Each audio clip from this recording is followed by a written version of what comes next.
Are you looking for an athletic scholarship? You're in the right place. This is the Recruit Me Athletic Scholarship Podcast, the longest-running podcast on recruiting and athletic scholarships. We're here to help your family navigate the recruiting road all the way to an athletic scholarship. He's a recruiting expert and a dad of 2 college athletes. He has a wealth of experience to share. Here's Recruit Me CEO, Brent Hanks. Welcome to episode 330 of the Athletic Scholarship Podcast. This episode 330, is the 4th episode in a series of an inside look into the NCAA, NAIA, and NCJAA websites. The Athletic Scholarship Podcast and its parent company, Recruit Me, want to give you, the high school student athlete, and their families as much free and inexpensive recruiting resources as possible.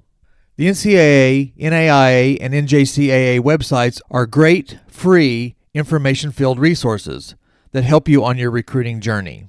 The first episode in the series, episode 326, highlights the eligibility centers. Then the second episode in the series, episode 327, points you to the academic requirements at each level of athletic play. And episode 328 rolled out the guides for the college-bound student athlete. This series wants to lead you directly to these subjects so you don't waste time and you get your recruiting questions answered. This week's episode 330, is called An Inside Look at the NCAA, NAIA, and NCJAA websites. Questions to ask. These will be questions that the website suggests you ask college coaches or administrators as you go through your process. You or your family don't have to ask all these questions, and you certainly don't have to ask them at your first meeting or communication with a college coach. You need to create a relationship with the coaches before you ask many of these questions. These are questions that you can be prepared to ask, practice, and get comfortable with. So let's get into suggested questions from the NCAA, NAIA, and NCJAA websites. I'm going to guide you back to the Student Athletes page that we have been investigating. So go to ncaa.org and then glide over Student Athletes and click on Want to Play College Sports. On that page, click on Download these resources. We have hit on the initial eligibility brochure and the Division I and Division II academic requirements and the Division III amateur requirements, plus the guide for the college-bound student athlete. Let's peek at the Guide to International Academic Standards PDF download. It is a comprehensive guide to the initial eligibility process for international students. This is a 562-page guide. The first 15 pages go through the international process, and the rest of the pages go through information on all the international countries. The pages in the table of contents show the academic certification process, with information on registration, official document requirements, English translation requirements, where to send student records, and additional assistance. Other pages have educational tracks and resources, test score information for NCAA Division I and Division II, and then an alphabetical listing of countries and guide updates. If you're an international student wanting to play in the NCAA, then this is your guide. Other links under the Student Athlete and Educational Resources page have links for choosing a college, educational resources, grade point average, and test scores. When you click the Choosing a College link, it says that choosing the right college can sometimes seem like an overwhelming process. On this page are some important questions to ask staff members at each school as you make your decision. It also reminds you to register with the NCAA Eligibility Center. Here are questions to ask a coaching staff. The student athlete can ask these questions. What position will I play on your team? This isn't always obvious. A coach may want you to be flexible, so you may not get a definite answer.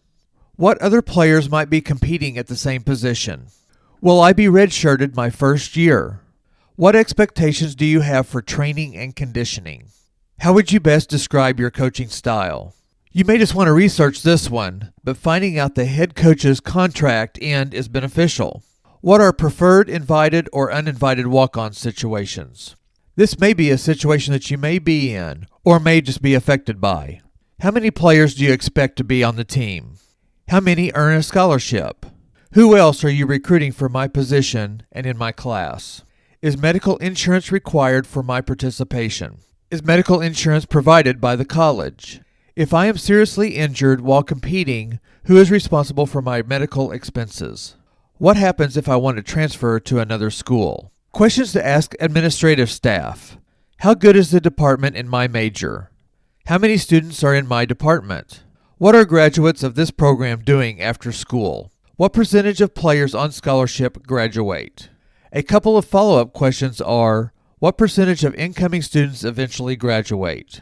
What is the current team's grade point average?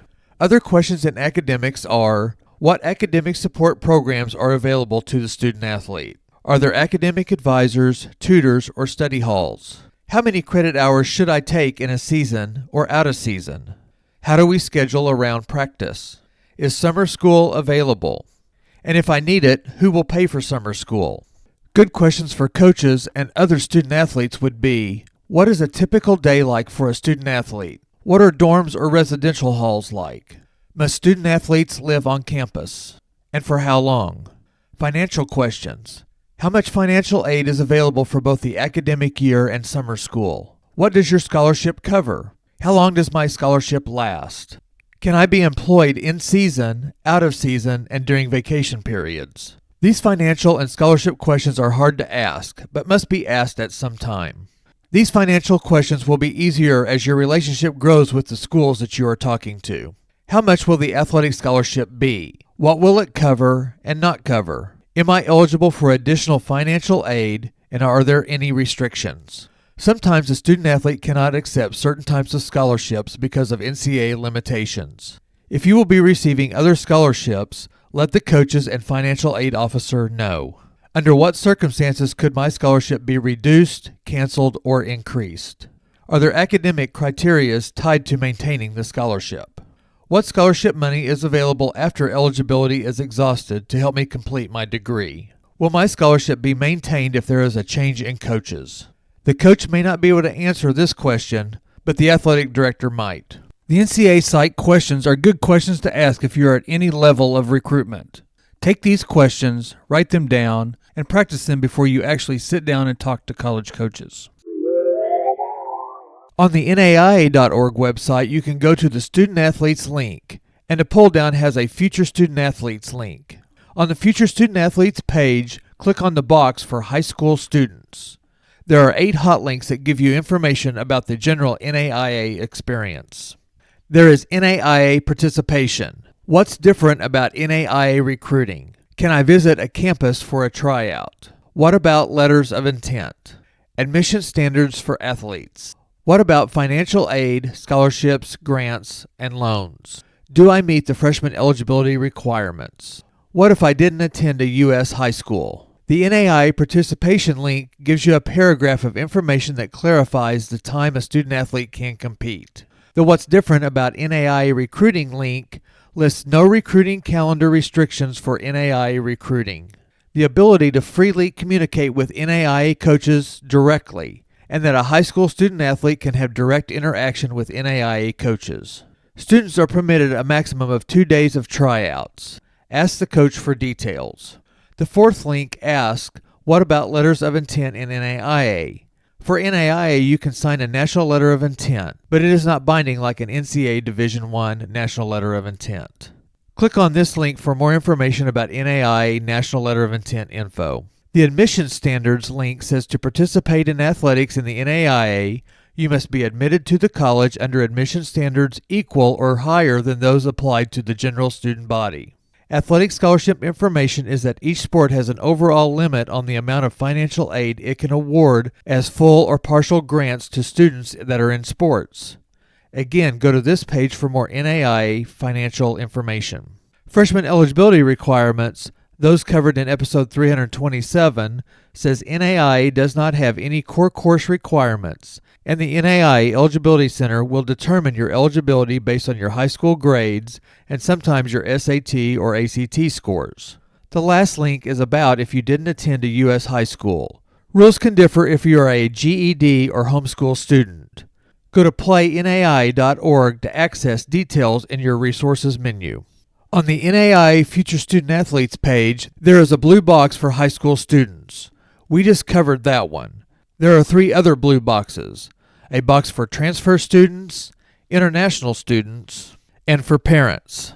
The parents box is very similar to the high school students box. The Transfer Students box answers 6 questions. What are the transfer students' eligibility requirements? Who's considered a professional in the NAIA's eyes? Is there an age limit in the NAIA? How long can I compete? What happens if I suffer an injury during college? And how do I remain eligible during college? Then the international link for NAIA participation has 5 questions. Who needs to register with the NAIA Eligibility Center? When do I need to register with the NAIA Eligibility Center? How much does it cost and how do I pay? Do I have to purchase an in-credit evaluation? And how do I send translations? The NCJAA.org website covers the junior college ranks. Junior colleges are 2-year colleges that may be a great fit for you. Go to NCJAA.org and click on the Compete NCJAA link at the bottom of the homepage. Toward the bottom of this page are 3 big blue boxes that have links to search NCJAA colleges, a link to NCJAA eligibility and frequently asked questions, and a Get Recruited link. The JUCO website questions have been covered in earlier episodes. Go to the junior college website even if you are not looking strongly at the junior college level. You might pick up some good information. This is the 4th episode in a series of an inside look into the NCAA.org, NAIA.org, and the NCJAA.org websites. The NCJAA site gave you a place to get JUCO questions answered. The NAIA website covered a lot of questions for the future college-bound student-athlete, and the international, GED, and homeschool student, and even for the parents. And the NCAA website dove into questions to ask college coaches and college admissions people. In that light, there are questions listed in Appendix B of the Recruit Me 3.0 Athletic Scholarship Manual. Appendix B covers what to ask a coach. Also, under Step 5 of the 7 steps covered in the Recruit Me 3.0 Manual, there is a section about how to be ready for calls from coaches and what to say when you talk with a coach. Go to recruit-me.com to get more information about the Recruit Me 3.0 Athletic Scholarship System. The Recruit Me 3.0 system is a direct, comprehensive, step-by-step program that enables you to know when to start, and how to get recruited by college coaches. Here are the 7 steps featured in the Recruit Me 3.0 system. Step 1. Select the right schools to contact. Step 2. Write a great email. Step 3. Create your own one-page profile. Step 4. Build your questionnaire. Step 5. Track your communications. Step 6. Send one-page updates. And Step 7. Make your school choice wisely. Go to recruit-me.com and listen to episodes 258 through 262 for more insight on the 7 steps to an athletic scholarship. I've been having trouble with the Recruit Me 3.0 system links since revising the recruit-me.com website. If you click on the Get Access buttons, they will not work. I'm working on getting them back up. The most important resource of the Recruit Me 3.0 system is the 165-page step-by-step manual and the 36-page step-by-step workbook.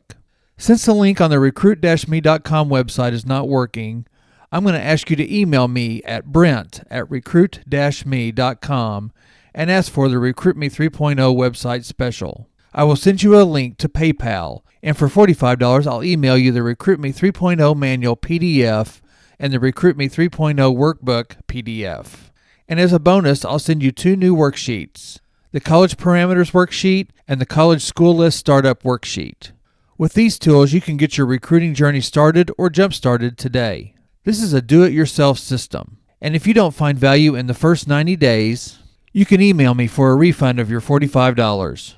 Again, the link for the Recruit Me 3.0 system is not working, so just email me, brent@recruit-me.com to get started. Earlier, I gave you the 7 steps to an athletic scholarship that are in the Recruit Me 3.0 manual. You will also get the 10 myths about athletic scholarships, how to build a college school list, how to write a great email, how to build your player profile and recruiting questionnaire, how to use video, and how parents and student athletes work together. You'll also get questions to ask colleges, why academics are important, and frequently asked questions about recruiting.